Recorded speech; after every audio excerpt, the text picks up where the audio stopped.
Hey boys and girls, it's me, the Dark Knight, and welcome back to Project Darkknight's Dark Tales. Tonight I'm going to be reading one of my favourite creepypastas, and I hope I do it justice.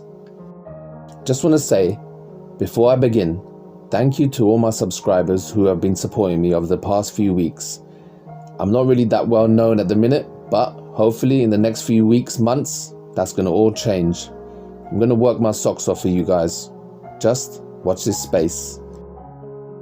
So, it's time to relax. So kick back, turn off the lights, and let's begin.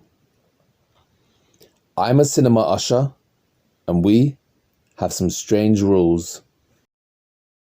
I've been working as a cinema usher for 3 years, and by now it's become obvious to me that my cinema's rules are a bit out of the norm.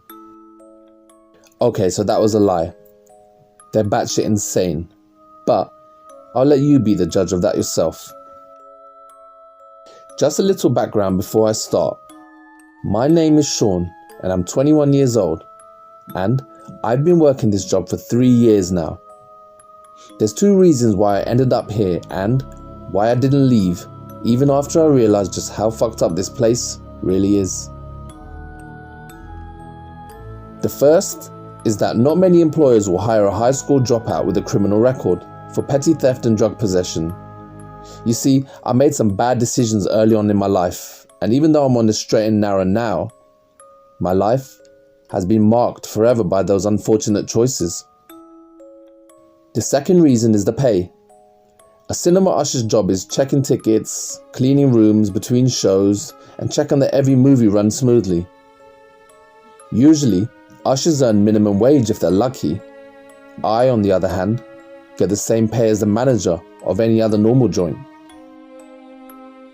Although, when you take into account the stuff I have to deal with on a day-to-day basis, it becomes a whole lot less alluring. But none of you really care about that, do you? You're here for the story, and I won't disappoint. So, here they are, the rules of my cinema. Rule number 1. Never ever open the door to room 3 once the movie has started. Sounds simple, right? This rule, and the time I almost broke it, were the first signs I got that this cinema wasn't 100% normal. Even knowing about room 3, you'll be tempted to go in.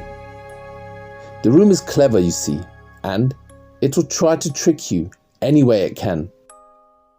You might hear something from inside. You might be addressed by someone waiting on the other side of the door wanting you to open it. But you should never ever do so. The first time I almost entered room 3 was a mere week after I got hired. I had read the rules, sure, but I had been confused by them, and I didn't question them. I needed this job badly. If I had to endure some extravagant, mysterious rules to get my paycheck, then so be it. I was cleaning up the main lobby, where the entrance to the individual projection room is, when I heard it. The thumping of something on a hard surface, and it was coming from room 3. I rushed over to the door, and it was clear that something was wrong inside. A thin curl of smoke was coming from underneath the door, and the thumping was louder now, as if someone was hitting the door from the inside with their fists. The handle was turning, rattling in its joint, as the person on the other side tried desperately to get out. "Hello?" I yelled, pressing my ear to the flat surface of the door. "Let us out! Help us!" came a voice from the other side. It was a woman's voice, terror audible in every word. Underneath it, I could hear a faint whooshing sound, like a strong wind in a tunnel. It took me a second to realize what it was. Flames. There's a fire! The door's jammed! You have to let us out!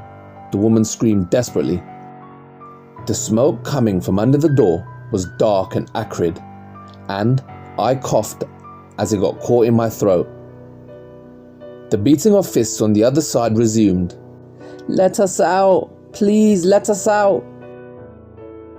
I reached for the door handle. Any thought of the rules in my head was gone. There were people in there who needed my help. All of a sudden, a hand reached out from behind me and grabbed my arm. I jumped back in shock, twisting around. It was David, my manager. I had only ever talked to him at my interview for the position, where he struck me as a calm but distant man. Now he was furious, anger engraved in every line of his face. Rule number 1, Sean, never forget it. But there's a fire inside, David. The door's jammed, we need to get them out. Oh, a fire. It's clever today. David laughed to himself, trying it on the new guy too. Then he turned serious again. There's a reason we have rules. Leave room 3 alone. Everything's alright in there. Trust me. I could hardly believe what I was hearing. The woman from inside cried out again. She was choking on her words now, as the smoke invaded her lungs. Please, help me, Sean. I can't breathe. Let us out. David laughed again. You can hear her, David. They're gonna die, I yelled, incredulous as to how he could be so heartless. Well, I wasn't gonna let people die because of him and his batshit crazy rules. So I reached for the door handle. David looked me dead in the eyes. How does she know your name? I stopped short. Had I told her my name? No, I don't think I did. I looked at the door again. There was no smoke, no hammering of fists. So I cautiously knocked on the door a few times, but no one answered. David put one hand on my shoulder. You see, Sean, he said patiently, room 3 stays closed, no matter what. In 20 minutes, the movie will end and everyone will come out unharmed. I promise you. But I heard her. I saw the smoke, I stammered, confusion taking over. You saw what it wanted you to see. Take it from me, Sean. Room 3 will try everything to get you to open that door.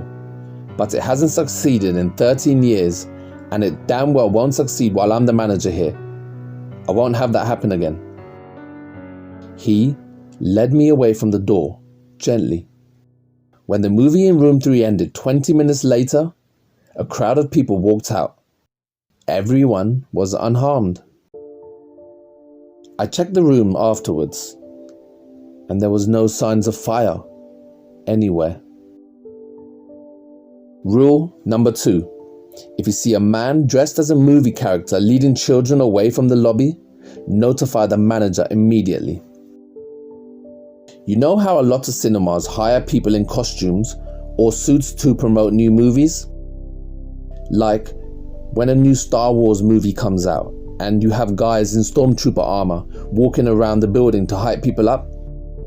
I hated that sort of stuff, even before I started working here. One of the odd jobs I took after dropping out of school was at a seedy, run-down amusement park outside of town. I had to wear a rancid, unwashed fur suit of the park's mascot for 8 hours straight, 6 days a week. Even seeing one of those things nowadays makes me gag. Now, rule 2 is a bit of a mystery. I've only ever had to follow it once, and I'm not even sure what really happened. But it's an interesting, albeit gruesome story, so you might enjoy it. The day it happened was our premiere of Avengers Infinity War.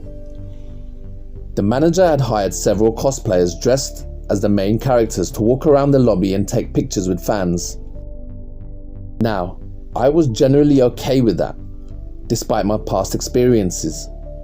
The thing that made me nervous was how, before the shift began, David rounded up all the ushers and made us memorize the list of superheroes he had hired. He was absolutely adamant about it, insisting that we knew them off by heart. If it wasn't for the incident with room 3, I would have thought he was mad, but by now, I knew not everything was as it seemed in this place. It wasn't a long list, so I can still remember it. Captain America, Black Panther, Doctor Strange, and Thor. Retrospectively, the poor guy dressed as the God of Thunder must have been devastated. How fat his favourite character got in Endgame. I knew something was up when I exited the projection room and saw a person dressed as the one and only Iron Man walking slowly down the lobby towards the garbage room. Getting closer, I could see there was something seriously wrong with him. His suit had been high quality once, but seemed to be in disrepair now. It was grimy and scraped, some parts in danger of falling off altogether, and he smelled horrible, like roadkill on a hot summer's day. But the worst part was there was some sort of liquid seeping out from between his joints of the costume.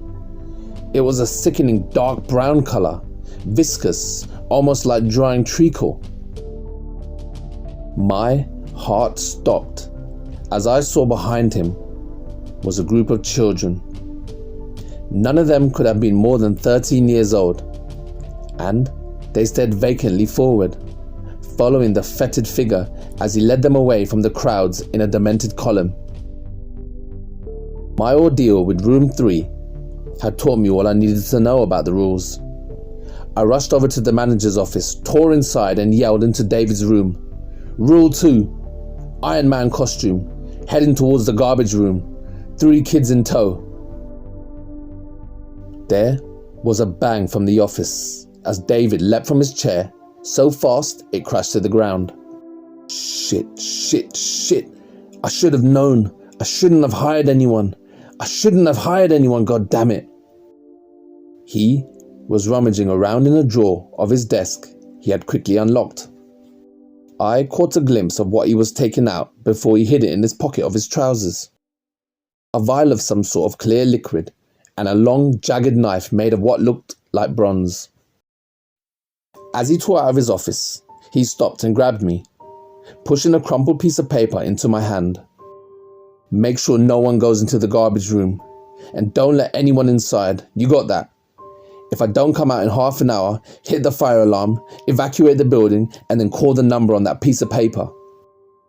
There was no time for questions. David tore out of the room as fast as he could, and I ran after him. As he rounded the corner, I saw that Iron Man had almost got the children into the garbage room. He was maybe 3 meters away from the door, and the kids were still following blindly. David tore past them and rammed open the door. Then, in one clean movement, he grabbed the costume thing, threw it inside and slammed the door shut. The children twitched, like puppets with their strings jerked up and down. Then, they looked around, confused. They probably didn't even realize how they got there, so they did what any kid would do in that situation. They started to cry. It was 23 minutes before David left the garbage room. There were dark red marks on his once clean shirt and a horrible stench wafted off him. He looked tired. Clean up in there, Sean. And if you find anything strange outside of a garbage bag, don't touch it. Just come and tell me, okay? He stumbled off into his office. The garbage room was a wreck. The stinking dark liquid stained the floor, the walls, and even the ceiling in some places. In the corner there were several black plastic bags. A wet patch of that noisome dark liquid was slowly spreading from underneath them. So, I cleaned it up. Rule number 3. If a man with a tattoo on his left cheek wants something from the lost and found, don't give it to him. Now, this one isn't exactly tied to a story I personally experienced, but I still have something to say about it. After the Rule 2 incident, David started treating me kinder. I guess he trusted me a bit more, since he knew I had learned my lesson and understood that the rules weren't there for benign reasons. They were there to protect us all. I was curious about Rule 3, so after some time, I summoned the courage to ask about it. So before one day's shift, I walked into the office and cautiously asked about it. David? Sorry to bother you, but I was wondering if you could tell me more about Rule 3 by any chance? David smiled wryly. Curious, are you? Don't worry, I would be too. He began rummaging around in his drawers and file folders. Eventually, he handed me several yellowed papers stapled together in the corner. Here, read this when you're on your break. Hopefully, it will slate your curiosity. When my break came, I sat down in our locker room and did exactly that. The papers were actually several newspaper clippings stapled together.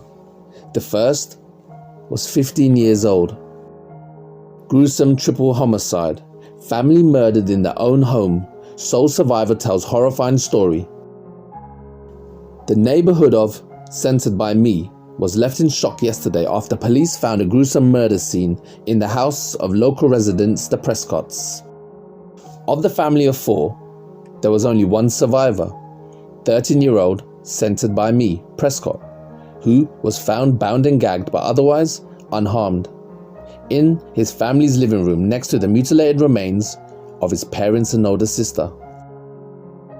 Found on the crime scene was an umbrella, which the survivor claims his mother had forgotten after the family's visit to the local cinema early that week. Cinema manager David told our reporters that the umbrella had been picked up by a tattooed man the day before the murder, who claimed it was his. Police are looking into the possibility this man is connected to the crime, but so far, their search has proved unsuccessful.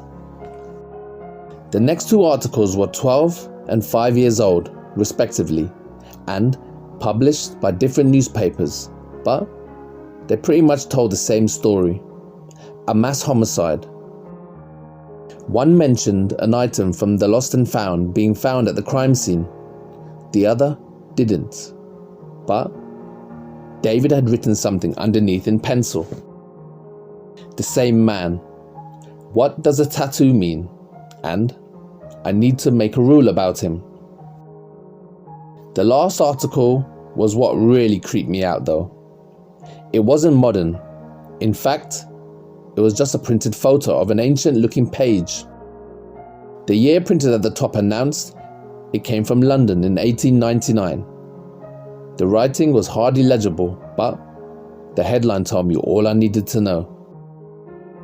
Fear the stage. London theatre shuts down amid murder spree as mysterious killer claims forgotten items. Some rules are harder to follow than others, and some come up more often.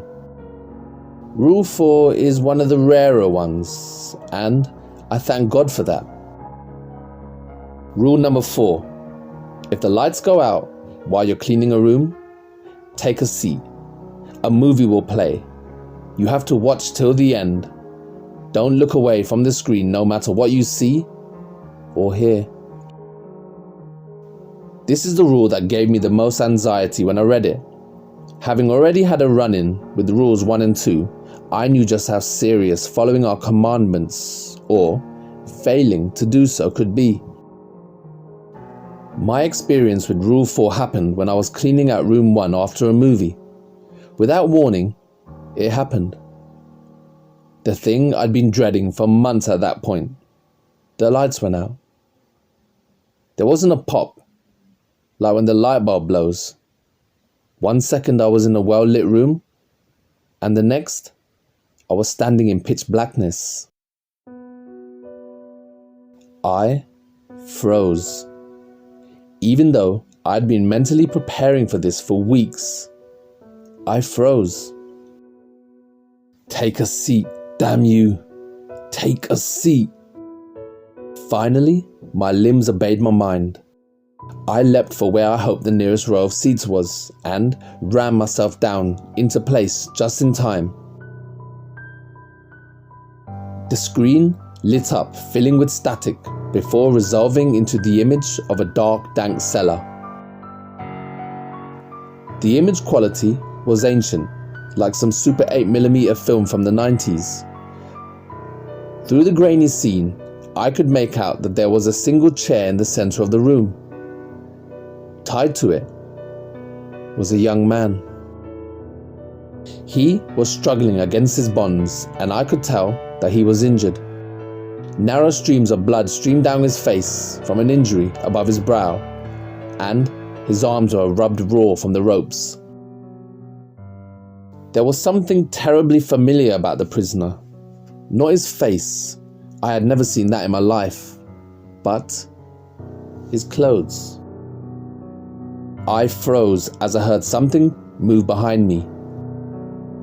It was a creak of a cinema chair, and my back crawled. Something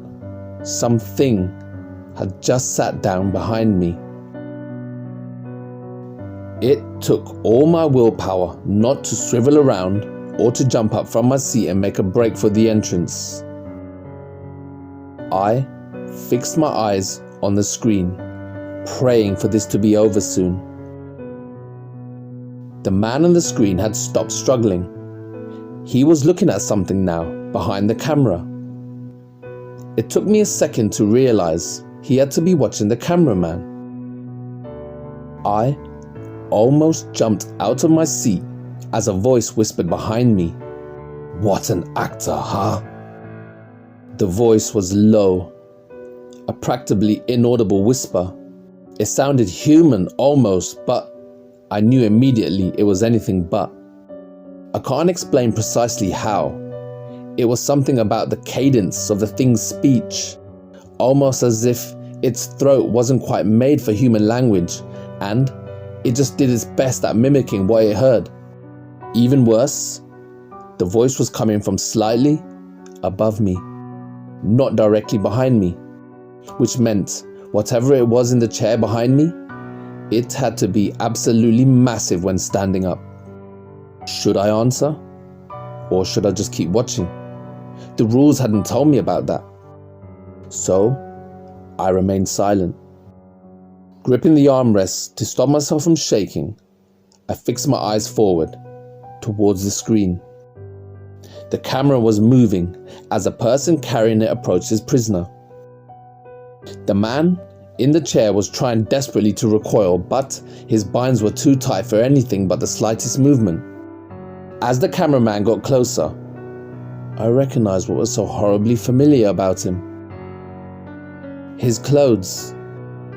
He was wearing a cinema uniform. My cinema uniform. "Where do you think they got the costumes?" whispered the thing sitting behind me. Sadistic irony dripped from every word. It was playing with me. I didn't answer. The movie went on for about half an hour. I won't tell you exactly what I saw. I don't want to think about it more than I have to. I'm not sure that stuff would be allowed in this site, not even in the description. Suffice to say, I wouldn't wish such a fate upon my worst enemy. At one point, I retched and vomited over myself and the floor as my stomach convulsed. I almost took my eyes off the screen, and at that moment, I felt the thing's hot, stinking breath on my back. It wanted me to look away. It wanted me to give in. I looked up again, fixing my eyes on the gruesome scene playing out on screen. The thing behind me spoke only once more before the lights came back on, as abruptly as they had turned off. It sounded frustrated, angry even. "You know the saying, Sean. Rules are made to be broken. Or at least that guy thought so. I wish I could end the story there, but unfortunately, there's just a bit more to it. Because the guy on the screen had been a worker here, because he had died for breaking a rule, because David hadn't told us everything, instead keeping us on some sort of bullshit need-to-know basis. Someone had suffered a fate worse than death because of his secrecy, and I would have him explain himself. Still covered in my own sick and cold sweat, I stormed through the lobby, ignoring the disgusted looks from the customers there. I slammed into the office, and David looked up calmly. Rule 4 or 11? Rule 4. Good. Good. Good. You knew what the risk was. You knew what could happen, but you didn't tell anyone. That guy I saw, the things that it did to him, you could have stopped that. David sighed tiredly. It's better this way, Sean. What? How can it? Let me explain something to you, David said, getting up to stand eye to eye with me. There was a hint of steel in his voice now, and a flash of suppressed anger in his look. I shut up. Some things can be avoided if you know about them. Room 3 is like that. If you know what it wants and how it will try to get it, it's easier not to fall for it. But some things, Sean, some things only get stronger the more you know about them. You can avoid breaking Rule 4 with what you know right now. You just need to keep watching. But the more you know about it, the more direct the thing in that room will be in its attempt to get you to look away. And the last guy, the one I saw on the screen, he knew too much. Even more than you do now. It was a mistake I will never repeat, and a lesson I will never forget. There's a threshold, Sean, that I can't allow anyone to cross.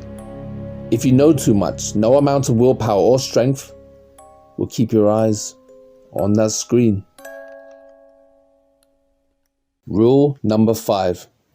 If you encounter a room where all the customers are looking directly at you and smiling, inform the manager immediately. Rule number 5 is the one which raised the most questions in my mind about this cinema and my work. My encounter with it occurred about 1.5 years into my time here. Something you should know about the work of a cinema usher is we need to check that every movie is running smoothly, with working subtitles and so on. We are only obliged to do so at the beginning of each film, but if we have some free time during our shift, we like to check in at random intervals to make sure everything is alright. Unfortunately, it's exactly because of this that I entered room 5 one day, only to almost have a heart attack as I realized that every single person inside was looking me dead in the eye, smiling eerily. Taking care not to even blink, I slowly backed out of the room. The customers never broke eye contact with me, not even to blink. The second I was in the relative safety of the lobby, I ran over to David, who was talking with a customer at the small bar. Rule number 5, I said once I reached him. David went pale. A customer, a young attractive woman, looked over at him in confusion. Excuse me, David muttered in her direction before turning to me. Which room? 5, follow me. We ran over to the room. Once inside, David gestured for me to remain at the bottom of the rows of seats. Stay here. He didn't need to tell me twice. The room full of customers was deadly quiet, every head turning slightly to follow David as he walked in from the front of the screen and stopped in the middle of the room. What do you want? He said to the room at large. Every person in the room opened their mouth in unison and said in a perfect chorus, "Hello, manager. Long time." "Cut the crap," growled David. "I know your game. What do you want?" The room laughed in chilling synchrony. always so direct. I always liked that about you, more than your predecessor, you know. David's jaw clenched. His hands were rolled into fists. I had never seen him so angry. Just tell me what you want, he hissed through his teeth. Tell me what you want, and let these people go. Ah, so impatient, so eager to get it over with, the crowd answered. I want you to open room 3 right now. David went pale. No, ask something else. There are lines I will not cross. There are rules. The thing behind the eyes of the crowd laughed as one. Ah, yes, your precious rules. You think they can stop anything. They stop nothing, David. They only delay it. Giving me information for free? David said sarcastically. You've changed since we last talked. I only tell you what you already know. And my price does not change. You will open room 3 again. For the second time, David hesitated. Only for a second, but the things noticed and laughed cruelly at him. I've already told you. I won't do it. That rule is never broken, he said finally. Do you forget your history after a mere 13 years? The crowd sneered. The fate of these people are in your hands, David. You know what happens to them when my price is not paid. Do you seek to atone with this meaningless resistance for the sacrifice that was made because of your mistake? I don't atone, David hissed, and I made no mistake. Ah, would the one you miss so dearly agree?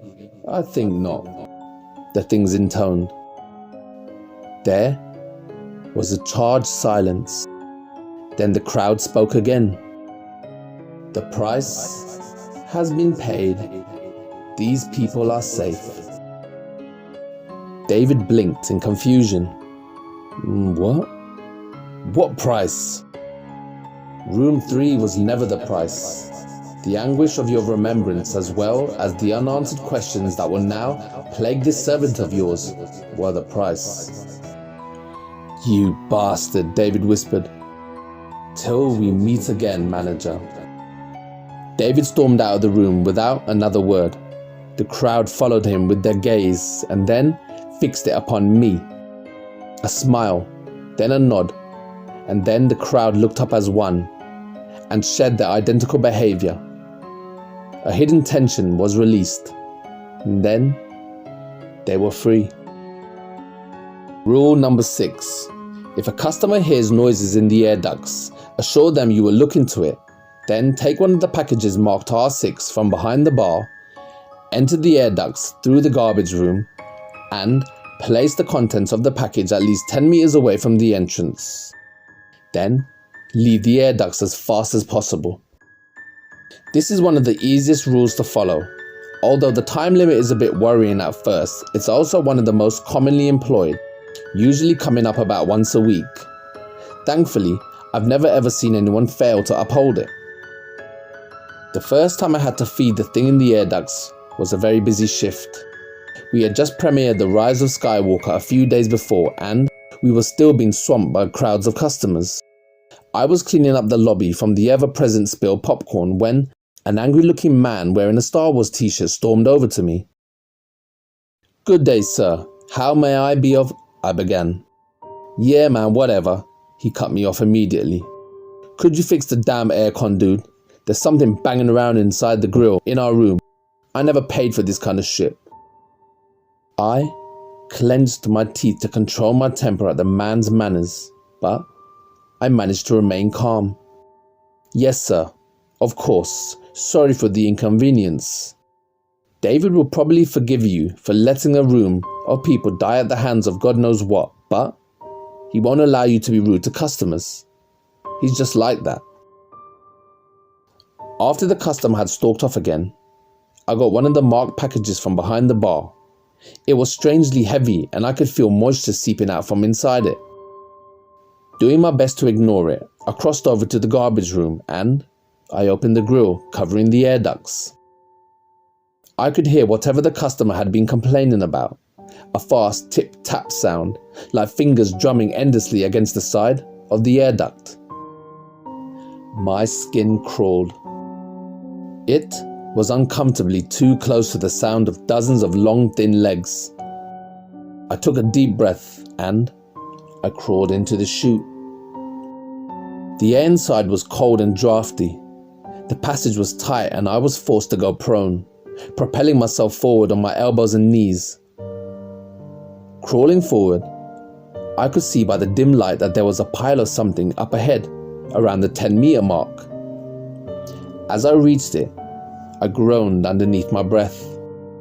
In the chute, before me, lay a pile of gnawed animal bones. With shaking fingers, I undid the wrapping on my package and dropped the whole chicken onto the top of the pile of remains. The sounds in the chute stopped, and I held my breath. Then it returned, faster again, tip-tap, tip-tap, tip-tap, louder than before, a frantic, hungry staccato rhythm.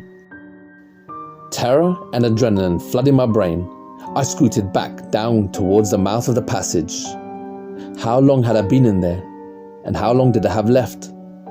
30 seconds? 20 seconds? The clattering of the legs was mixed now with something heavy and scraping, as if something heavy was being dragged down the corridor towards the food. And towards me.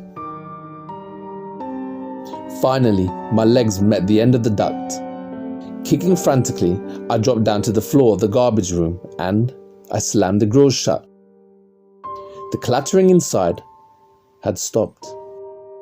Listening carefully, I could make out the sounds of tearing flesh. And this is one of the easiest rules. One of the rarest rules we have is Rule 7. I've only ever experienced it once about 6 months ago, and I sincerely hope I will never have to deal with it again. Rule number 7. If you notice shadows being out of sync with your surroundings, return to the last room you were in as quickly as possible, alone. Then close the door and return to the lobby.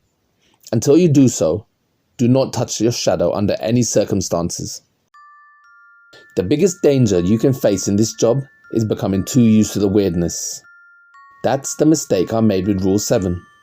I dropped my guard and I stopped paying attention. I had walked to the other side of the lobby from room 6 before I realized I had no shadow. Cold sweat covered my brow, and I looked back the way I'd came. My shadow, completely disconnected from me, lay on the floor by the door to room 6, and another usher, a man by the name of Liam, stood between me and it.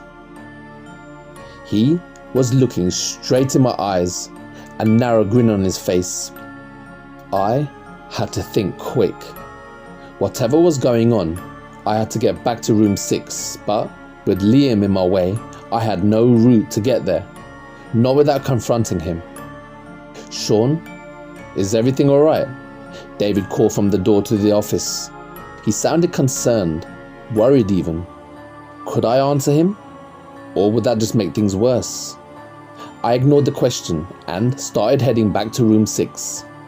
The more I looked around, the more clear it became how strange my surroundings were.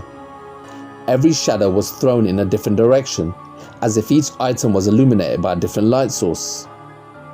I was nearing Liam now. I slowed down, walking in a manner I hoped would appear nonchalant. If I could just get past him and to the door. "David asked you a question, Sean," Liam said. The thin smile was still plastered all over his face. He stepped in front of me, barring my way. "I heard him, Liam. I just forgot something in room 6 is all." "And what was that, Sean?" "What did you forget?" He knew. I could see it in his eyes. Liam, or the thing masquerading as Liam, knew what I was trying to do. It knew I wasn't fooled by its act. I heard the office door open behind me, and footsteps approached. "Sean?" asked David. "What did you forget?" He walked around me to stand next to Liam. I had to convince them that I didn't realize anything was wrong. I couldn't get to room 6 otherwise, and even if I did make it there, the rules said I had to be alone. They couldn't follow me. I forgot to clean up a spilled drink. I'll just go get some paper towels from the garbage room and I'll go finish it. I smiled weakly, cursing my quivering voice. It was a bad lie. I could see in David's eyes that he wasn't convinced. Liam, go and help him out, would you? He said, walking away to the office. Liam smiled at me again. It was a horrible sight. Well, let's go, Sean, he sneered. We walked to the garbage room. My mind raced as I tried desperately to think of a way out of this situation. Liam was watching me from the corner of his eyes, waiting for me to make a run for room 6. A desperate plan formed in my head, and it was a gamble. And, for all I knew, the other rules of the cinema didn't even apply in this place, whatever it was. But it was the only way to escape that I could think of. We entered the garbage room. Liam wasn't even acting inconspicuous anymore. He was looking straight at me, still smiling that horrible grin. With Liam following me, I walked slowly to the back of the garbage room. And then, I punched him in the face with all my strength. The thing wearing his body stumbled backward, surprised, and, in the second of time it bought me, I scrambled at the air duct in the back of the room, opening it at the last second. The thing's fingers grabbed me from behind and turned me around to face it. The look of humanity that Liam had worn before was shedding off like snakeskin. His face grew disproportionate, and his eyes pools of shadow. He laughed in my face. I knew you weren't fooled. I knew it. Well, playtime's over. Time for you to meet your shadow, it sniggered insanely. I hope you like it here, because you're going to be staying with me. I kicked out desperately, fighting against the thing's strength as it gripped my arms. I managed to turn us around, ramming us back into the open air duct, and it screeched in pain. Ever since your master has made your foolish rules, I have been alone. Well, no more. First you, then him. Finally, I heard it. What I'd been desperately hoping for. A sound coming from the air duct behind Liam. The scuttling of many thin feet. The thing had only a second to realize what I had done. Its eyes widened. No! Then it was ripped backwards with a terrible force into the vent. Bones cracked as its back and legs bent in angles they were never meant to. Then it was gone, screaming and cursing. I stumbled away from the wall. I had very little time. As I ran across the lobby towards room 6, the thing wearing David's body tore out of the office. It screamed in frustration as it sprinted towards me. I reached room 6. My shadow coiled on the ground trying to reach me, but coming just short. David was near, meters away from me, and crying in anger and desperation. I flung open the door, jumped inside and slammed it shut behind me. Silence dropped like a stone. Cautiously, I opened the door again. The lobby was empty now. I looked down and heaved a sigh of relief. My shadow was once again at my feet. Rule number 8. If a garbage bag begins moving violently or making noises, dispose of it in the special chute in the garbage room. Do not open the bag. One of the jobs we have to do here is clear the garbage room after every shift. This means loading all the trash up in the trolley and taking it to the basement parking lot, where a truck will come and pick it up once a week. Rule number 8 is probably the worst after rule number 4. It's not as mentally scarring, but it will still fuck up your head if you think about it too much. It certainly made me pretty miserable when I had to deal with it for the first time about a year ago. I was almost done with the trash that day. One more trip with the trolley should have done it. I was looking forward to the end of my shift and the warm embrace of my bed at home. That's when the garbage bag spasmed and dropped to the ground with a wet, organic thud and started screaming. Help me. Oh God, please help me. I screamed and jumped back. The bag writhed on the floor as whoever was inside it strained against the thick plastic. It cried out again in pain. Oh God, please let me out. I can't breathe. My heart was pounding.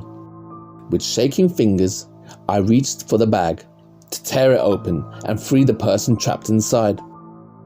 I grabbed at the plastic and froze. Rule number 8. The thing in the bag screamed in pain and fear. Is anyone there? Please, you have to help me. It started sobbing, the plastic shaking and curling in on itself. A chill ran down my back. This thing sounded human.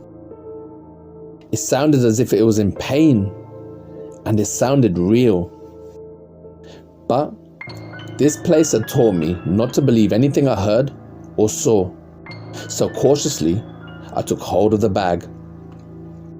A hand shot out of the writhing mass and grabbed my arm. I yelled and stumbled backwards, breaking the thing's grip. Help me. You have to help me. I can't move. I can't breathe. Help me. The arm had been real enough. I could still feel its grip where it had caught me. The arm had been human-sized, but no human could fit into a bag that small. I grabbed the twisting, amorous mass. The hands grabbed at me through the plastic as it screamed for help into my face. Staggering with its weight, I lurched over to the garbage chute and dropped it over the edge. It caught onto the edge with its hands. Please, please, it whimpered, almost whispering where before it had been shouting. I can't go back. Please don't. I brought the lid of the chute down on its fingers. It screamed, slid down the chute, clawed at the sides as it disappeared into the dark. And all was silent. Rule number 9. If anyone exits room 3 during the show, do whatever they ask. Inform the manager immediately.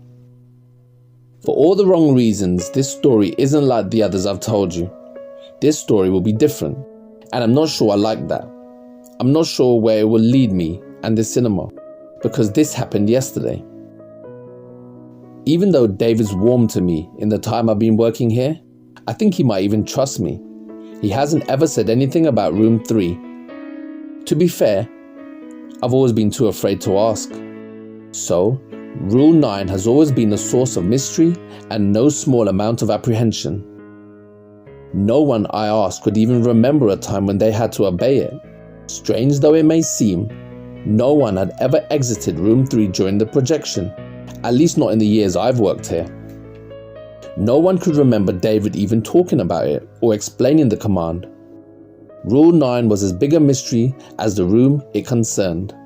So, nothing could have prepared me for yesterday when the door opened and a smartly dressed man walked out of room 3. I froze in my tracks. No amount of experience in this job could have prepared me for that. He walked over to me as I stood staring in amazement and fear. "Good evening, sir," he said. His voice was flat, emotionless, a blank slate, but unlike the thing from Rule 4, it was unmistakably human. Good evening," I stammered finally. The man smiled in slight amusement. "I wish to speak to the manager." "Shit. Right this way," I replied, trying to fake a calm I didn't feel. I wish I could have told the thing to wait, so I could have warned David, but it was as if my brain was in ice, sluggish and unresponsive. We walked over to the office and entered.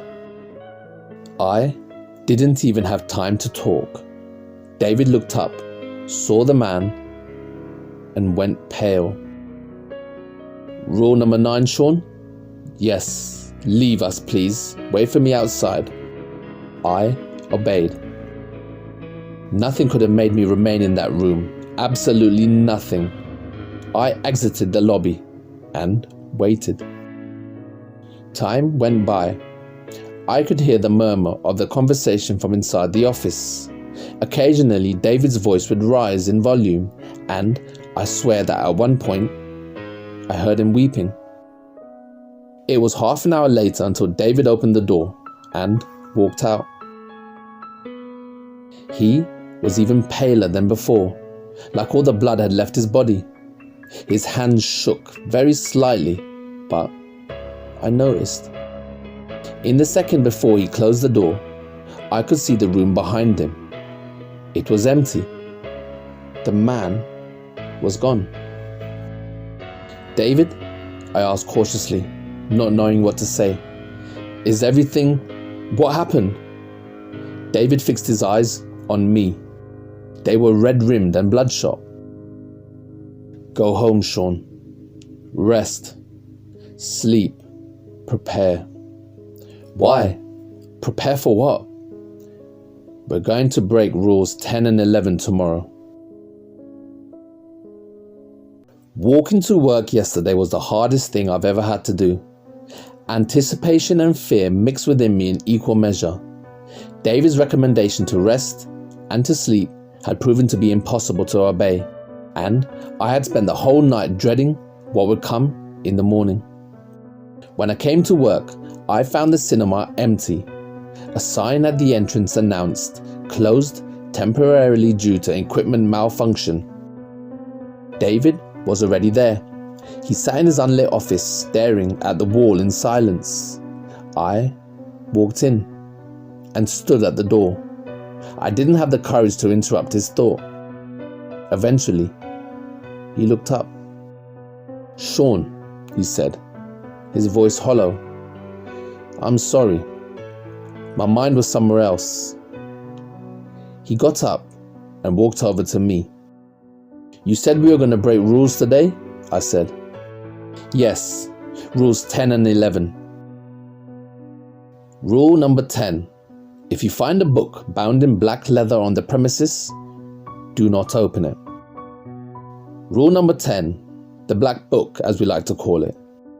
You'd see it pretty much every shift, and overcoming the need to open it was one of the first things you learned to do on this job. No one knew what was inside its yellow ancient pages. It moved and shifted mysteriously.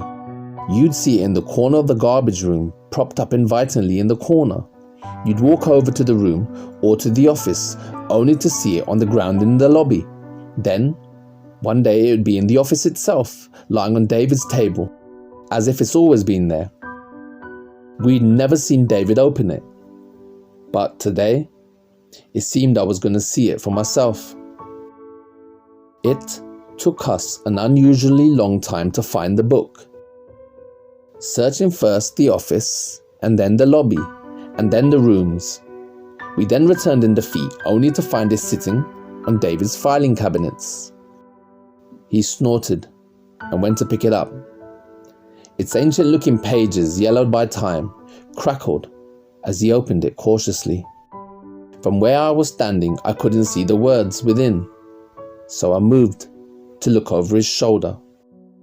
David slammed the covers closed. "Not yet, Sean." My temper flared. "David, I don't know anything about what's going on. I don't know what we're here to do today and why we're breaking 2 of our rules. I don't expect you to tell me everything, but you have to give me something." My anger receded as quickly as it had risen. I realized, despite everything, this was my boss. David smiled wryly. There was a second silence. "You're right, Sean. You deserve to know something. I'm sorry. After 15 years in this job, you begin to get used to not telling anyone more than they need to know. 13 years ago, I made a mistake, Sean.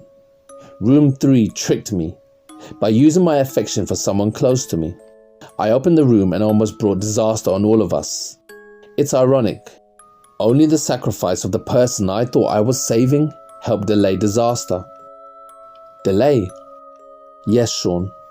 You see, we borrowed time, and yesterday, that time ran out. Unless we act, room 3 won't need anyone to open it anymore. It will escape all by itself, and I can't allow that. And the book? What is it? I guess you could call it a manual of sorts. The rules of this cinema are all in here. David looked down on the pages again, and I could tell that this impromptu informational talk was over. I could be happy for even the little bit of information I had gotten. David turned some pages, scanning the contents before pointing at a piece of the page and smiling to himself. Sean, I'm going to have to ask you to leave the room for a while. Just for a while. This shouldn't take long. I hesitated, but I obeyed. Standing in front of the room, I could see David's shadow on the drawn blinds of his office window as he moved around. Suddenly, another shadow sprang up from behind him. It walked around him until it stood face to face. Then another joined in, and then another. Muted voices reached me. David sounded resolute and determined. The answering voices, many talking over each other at one time, were sharp but barely heard whispers, like the drawing of a knife across skin. The shadows gathered around David. He stood unmoving, his hands falling to his sides.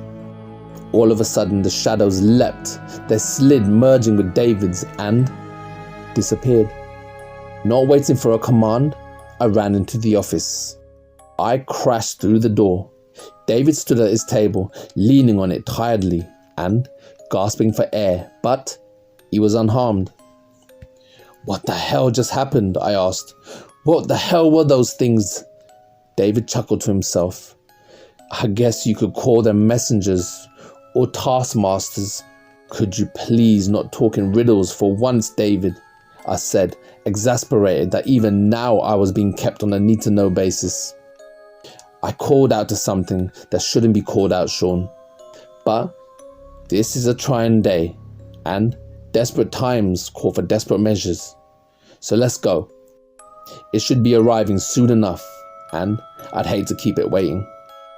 He walked past me, still carrying the black book. After a second, I followed in mute frustration. Opening the door to the office, I saw what he had been talking about. Rule number 11. The lady in black. Rule number 11. If a woman in a black dress offers you a drink, do not accept it. A woman stood before us. She was tall, taller than either of us, and her pale face contrasted with her deep dark hair. She wore a flowing midnight black dress. In her hands was a carved wooden goblet. I had encountered the lady in black before. She, or it, walked around the cinema often, stopping ushers every now and then to offer them a drink from her goblet. The liquid within was translucent and looked for all purposes like clear water. Somehow, I always doubted it was anything that harmless. Thankfully, she never forces us to drink it, making her one of the least dangerous things you can encounter here. When you refused, she would nod silently, understandingly, and move on. Now, she was here. "Will you accept my chalice?" she said, almost whispering. Her voice was faint and unfathomably sad. I went to refuse. It was almost muscle memory at that point, honed by dozens of encounters with her. But my words got stuck in my throat when I realized she wasn't looking at me. She was talking to David. He was quiet for a second. "I will," he answered finally. "David, what are you?" I began in confusion and panic. He cut me off. "This has to be done, Sean. There's no other way we can stop what's coming." He turned back to the lady in black. "It has been so long," she smiled faintly, and passed him the cup. "Drink." David took the chalice. He hesitated for a moment, wavering. His face hardened suddenly, and then He drank the cup in one quick motion. Then he gasped, stumbled, and dropped to the ground with a thud. He leaned on me heavily, and I almost fell under his sudden weight. His face was pale. He coughed, and specks of red fell to the floor. "You have paid the price," the lady whispered. "I have," David replied, shaking with more bloody coughs. "Now for your side of the bargain." "Indeed. What is it you seek?" she smiled sadly. I seek a way to halt Room 3 from breaking free." David was choosing his words carefully. He only had one shot at this, I realized. The lady frowned. "You will not like the answer, child," she whispered. "Are you sure this is what you wish to know?" "I am sure, damn you," David whispered through clenched teeth. A thin red trail ran down the corner of his mouth. "Tell me." The lady leant forward to his ear. She whispered to him words I hope I would never have to hear. Then she straightened her back. "The bargain is complete. Farewell, David." She turned her back and walked away from us as if nothing had happened. She rounded a corner. Somehow I knew she would not be there if I looked. David turned to me. Blood was now dripping from the corner of his eyes too. The black book fell from his fingers. "David, what did you do? What's happening?" I stammered. "What did she tell you?" I had to lean forward to hear his reply, his voice weakening with every word. Go to the projection room, Sean. Turn on all the projectors, quick. Do it now." The command in his tone was absolute. I ran for the projection booth. I swiftly flipped every single switch, moving from projector to projector. The whir of machinery filled the air. Empty though it was, there was now a show in every room of the cinema. I realized what David was doing. Too late, but I realized. I sprinted back for the lobby, taking the stairs from the booth 3 at a time. I had to be there. I just had to. He was not in front of the office anymore. The black book lay open on the floor where it had fallen, the only indicator he had ever even stood there. I ran over to it and looked around the lobby. Of course, David stood before room 3. His hand was on the handle. He looked back at me, blood pouring from his eyes. "David, don't," I screamed. 13 years, Sean. Use them well, he called out to me. He smiled. Then he opened the door. The darkness on the other side was absolute, all light stopping the second it hit the door frame. David didn't hesitate. He stepped forward and closed the door behind him. I stood frozen. He was gone. There was a rumble and the earth shook. The door to room 3 rattled in its frame as whatever was inside strained at the walls, eager to escape. But it struggled in vain. Whatever David had done, whatever his sacrifice had achieved, it had robbed room 3, bound it again, bought more time. The rumbling subsided, the door stopped shaking, and there was silence. A rustle of pages below drew my gaze. I looked down at the book that was lying at my feet. It was open on the last page. There was only one sentence written on it, written in black ink. Rule number 12. There must always be a manager.